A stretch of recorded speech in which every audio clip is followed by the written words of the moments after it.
তোমরা কি জানো তোমার শরীরে সেল বা কোষের থেকে ব্যাকটেরিয়ার সংখ্যা বেশি? শুনতে খুব ভয় লাগছে, তাই না? কিন্তু এটাই সত্য। অবাক করার বিষয় হলো তাদের মধ্যে বেশিরভাগই তোমার ভালো বন্ধু। তো এই যে ব্যাকটেরিয়া তোমার শরীরে মাইক্রোবায়োম হিসাবে থাকে, তারা শরীরের বিভিন্ন অংশে থাকে। বিভিন্ন অংশ বলতে স্কিন বা ত্বক, নাকে, মুখে, অন্ত্রে, পাকস্থলীতে, প্রায় সর্বত্রই তাদের উপস্থিতি। ঠিক আছে?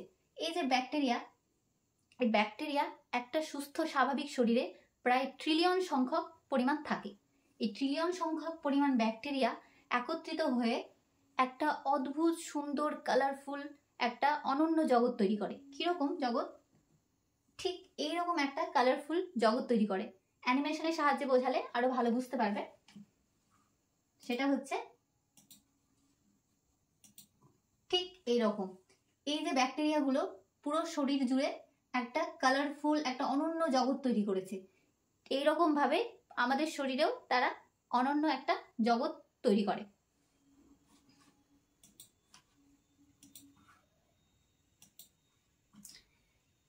এই যে ব্যাকটেরিয়া সংখ্যায় খুব ক্ষুদ্র, কিন্তু তাদের কাজ বিশাল বড়। যেমন তারা আমাদের শরীরে প্রায় সমস্ত রকম অ্যাক্টিভিটি কিন্তু কন্ট্রোল করে।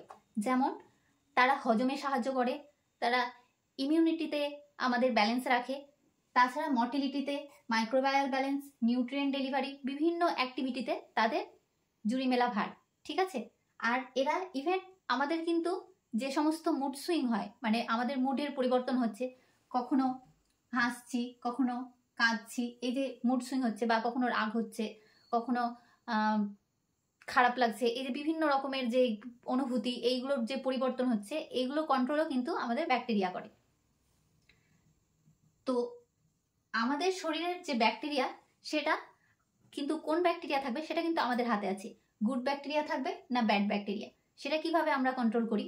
যদি আমরা জাঙ্ক ফুড বলতে এই যে cold drinks, French fry, burger, pizza, এগুলো যদি আমরা নিয়মিত খেতে থাকি, বা প্রচুর পরিমাণে অ্যান্টিবায়োটিক্স নিই, বা অনিয়মিত খাবার যদি আমাদের খাবারের টাইম টেবিল যদি ঠিক না থাকে, তাহলে আমাদের শরীরের যে গুড ব্যাকটেরিয়াগুলো আছে সেগুলো মারা যায় এবং ধীরে ধীরে ডিসঅ্যাপিয়ার হয়ে যায়। কিন্তু ব্যাড ব্যাকটেরিয়ার পরিমাণ বাড়তেই থাকে, যার ফলে শরীরের বিভিন্ন রকম ডিসব্যালেন্স তৈরি হয়।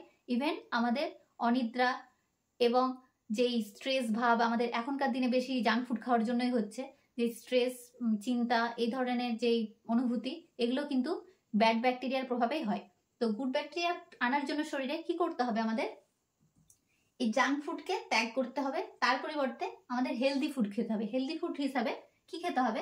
হেলদি ফুড হিসাবে প্রোবায়োটিক ফুড খেতে হবে। প্রোবায়োটিক ফুড বলতে দই, ফার্মেন্টেড ফুড, ইভেন মানে গ্রিন ভেজিটেবলস, তারপরে ফ্রুটস, বিভিন্ন নাটস, এই ধরনের খাবারগুলো আমাদের বেশি বেশি খেতে হবে।